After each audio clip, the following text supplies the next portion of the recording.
black sky. Greetings to everyone. Dmytro Antoniuk from Kyiv is here, and this is Black Sky Info. Today we have 10 articles. The first one is called Trucks Stranded in Belarus Become Part of Political Dispute. This is a common article by Olga Semashko and Artur Żak. And it's about Polish and Lithuanian trucks stuck in Belarus and how this issue has turned into a political problem. Um, our journalist explained that transport companies met Prime Minister Alexander Turchin in Minsk to discuss the return of vehicles that have been blocked for months. I mean, the transport companies uh, from Poland and from Lithuania. According to this article, the situation began after border tension between Belarus, Poland, and Lithuania. Poland first closed the border crossing, and then Lithuania also introduced restrictions. In response, Belarus limited the movement of trucks, especially those with Lithuanian plates. And as it turned out, some Polish companies tried to avoid this by registering trucks in Lithuania, but these vehicles were also affected. And it's not that Poland and Lithuania started this tension. It's actually Lukashenko regime started this by moving illegals through the border to Poland and by flying balloons with cigarettes to Lithuania, which blocked actually airport in Vilnius. As a result, many trucks were held in Belarus, and carriers had to pay high parking fees, sometimes higher than the cost of the vehicles themselves. The authors note that Belarus promised not to seize the trucks and may reduce these costs. As a conclusion, the final decision depends on Alexander Lukashenko, as always, showing the business issue are closely linked to politics. So we are looking forward to see if this promise by Premier Minister of Belarus will be really executed, right? The next article is called Ukraine Targets Russian Air Defense in New Phase of War. This is by Artur Żak, and he focuses on how Ukraine is increasingly weakening Russia's air defense systems. The author argues that recent strikes, including the attack on Kremlin-L plant in Bryansk, show serious gaps in Russian radar coverage. Notably, a Ukrainian drone was able to fly over the city of Bryansk without being detected, pointing to major system failures. This article explains that Ukraine is deliberately targeting radar stations and key production sites to blind Russian defenses. And in addition, the destruction of microelectronics facilities limits Russia's ability to repair and produce modern radar systems. At the same time, Crimea has become a vulnerable area where advanced systems like the S-400s and S-500s are quickly destroyed after being deployed. As a result, Russia is forced to move equipment from other regions, weakening its overall defense. And that's why we see every night now that Ukrainian drones and missiles are hit more deeply into the Russian territory. The next article: Russia plans higher spending on allied burials near Moscow. This is our editorial article, and in this text we discuss a proposal by the Russian Ministry of Defense to increase spending on tombstones at the pantheon of defenders of the fatherland, so-called pantheon. This is a cemetery near Moscow. And in this article, we explain that the cost of the president's monument, theoretical monument of Putin, could rise up to 7.76 million of rubles, much higher than current limits. According to the plan, burials would be divided into different groups. Presidents and top officials would be placed in the main zone with more expensive monuments, while other respected citizens would have simpler options. Um, it mentions that many well-known figures are already buried there, including Dmitry from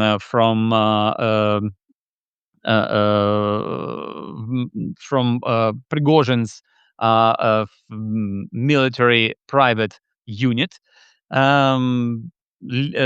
officials and public figures. In recent years, participants of the war in Ukraine have also been buried at the site, which led to widening of this area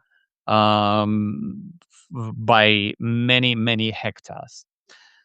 Next article. Storm Shadow hits Bryansk. What happened at Kremlin-L by Arthur Jacques. This is the continuation of the previous text by our author, but this is more detailed information on that topic. So on March 10, 2026, Ukraine launched a precise missile attack on the Kremlin-L microelectronics electronics plant in Bryansk, showing weakness in Russian air defense. The strike used Storm Shadow missiles guided by drones, hitting the main production building, which makes important microchips for missiles and air defense system, which produces these important microchips. Russian officials reported several deaths and injuries, while Ukraine said the attack damaged key production lines, slowing down Russia's ability to make advanced weapons. The explosions ruined clean rooms, so-called very important clean rooms, and specialized equipment, which cannot be quickly replaced because of old machinery, sanctions, and limited access to high-tech parts. These components are essential for Iskander missiles, S-400 systems, and other advanced military technologies, including radars. This attack is part of Ukraine's plan to hit the most important and vulnerable parts of Russia's military industry. Even though the full consequences are not yet known, it clearly makes it harder for Russia to produce critical weapons and puts pressure on their military supply chain. Okay, next one is Russia and Belarus risks to Lithuania's economy. This text is by Olga Simashko. Lithuanian intelligence warns that Russia and Belarus pose economic threats by trying to influence key sectors like transport, energy, and high-tech industries, and by bypassing sanctions. For example, Russian-linked investors attempt to acquire parts of Arkemos Gruppe, a major Baltic business group, including its shipping company.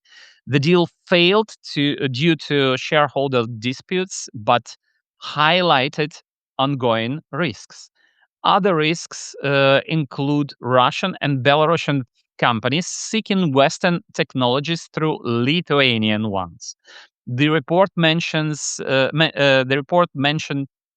mentions NT Lab and Kosminis Vitis controlled by a Belarusian family, which allegedly supplied tech to Russian and Belarusian military.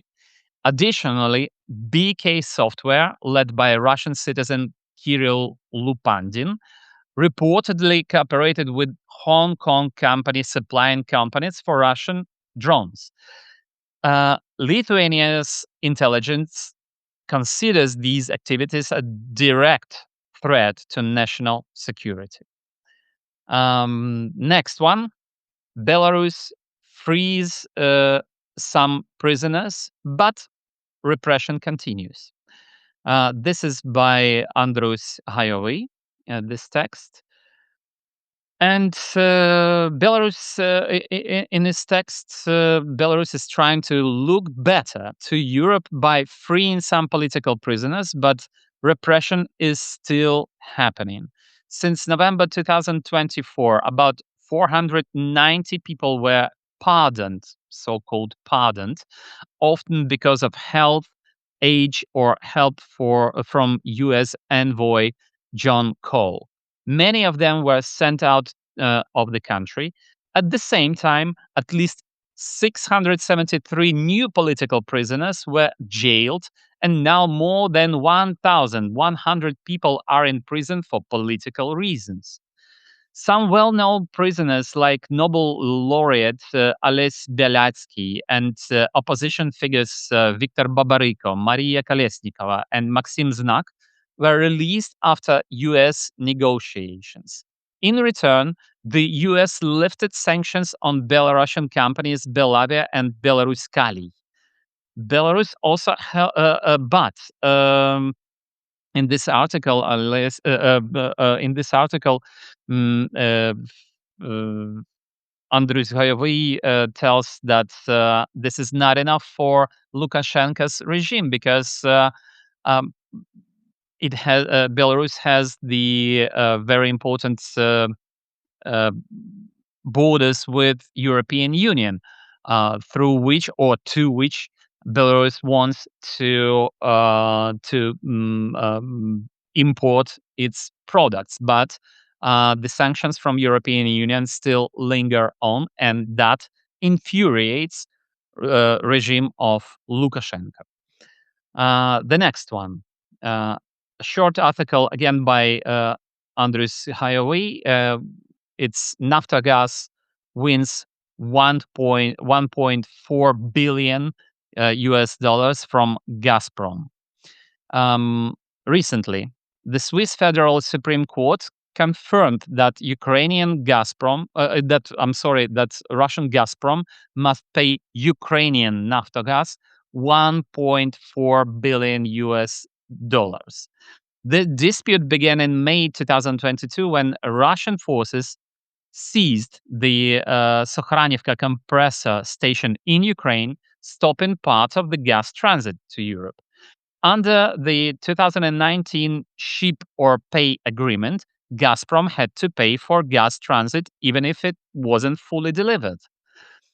But Gazprom has ignored similar payments before, and seizing its assets to collect the money is also practically impossible, unfortunately. So while Naftogaz officially won 1.4 billion US dollars, probably it will not receive it soon and may instead count as part of future reparations. The next one, which is by Vasyl Ilnitsky. This is an article about Zakarpattia, the most western region of Ukraine. It's called Real Estate with a Taste of Betrayal. Nestor Shufrich still owns the Khrushchev dacha and forests. Nestor Shufrich, a member of parliament in Ukraine suspected of treason, still owns the famous Khrushchev dacha and forest land in Zakarpattia. The Dubki resort and over 8 hectares of forest were taken without proper permission through companies controlled by Shufrich and his family. and that happened before the Revolution of Dignity and even before Orange Revolution in 2004. Even though courts and local authorities were involved, he used his political influence to secure the property. Today, the property is abandoned, guarded only by hired security and dogs. Experts say it could instead serve as rehabilitation center for Ukrainian soldiers or orphan children. Despite Shufrich's arrest in 2022, Ukraine's asset management agency, so-called ARMA, has not yet taken the property, likely because some officials in Zakarpattia still protect his interests, the interests of Nestor Shufrich, pro-Russian Ukrainian politician. In short, Shufrich used his power and connections to seize valuable national property, which remains unused while Ukraine fights Russian aggression. The next one: U.S. temporarily eases sanctions on Russian oil. United States is allowing the sale of Russian oil loaded onto ships by March 12th for 1 month until April the 12th. This is meant to stabilize global oil markets, but won't give much money to Russia since most oil revenue comes from production taxes. About 100 million barrels of Russian oil at sea are affected. India and Thailand are among the countries now allowed to buy this oil. Bangladesh has asked Americans for similar exemption. Experts estimate that Russia could earn from 3 to 5 billion US dollars if oil prices stay around from 70 to $80 per barrel. The US says this is temporarily measure and does not change the overall sanctions on Russia. We already know that prices are much higher, and the next article, which is called Middle East Conflict, may help Russia earn more from oil, actually clarifies this matter. The war in the Middle East has pushed global oil prices up. Brent oil reached $100 per barrel, and Russian Urals oil hit $80 per barrel. This raises demand for Russian oil, but Moscow thinks high prices won't last long. Russia's oil income fell earlier this year, causing a big budget deficit. Now, higher prices and supply problems from the Persian Gulf give Russia a chance to earn more. Countries like India and Bangladesh are allowed to buy Russian oil already at sea, and Romania, by the way, wants permission to reopen a Russian owned refinery on its territory. Experts say Russia may benefit if the conflict continues, but officials expect the price rise to be temporary. Unfortunately, we see that this war continues, and Russia already destroyed some gas facilities among the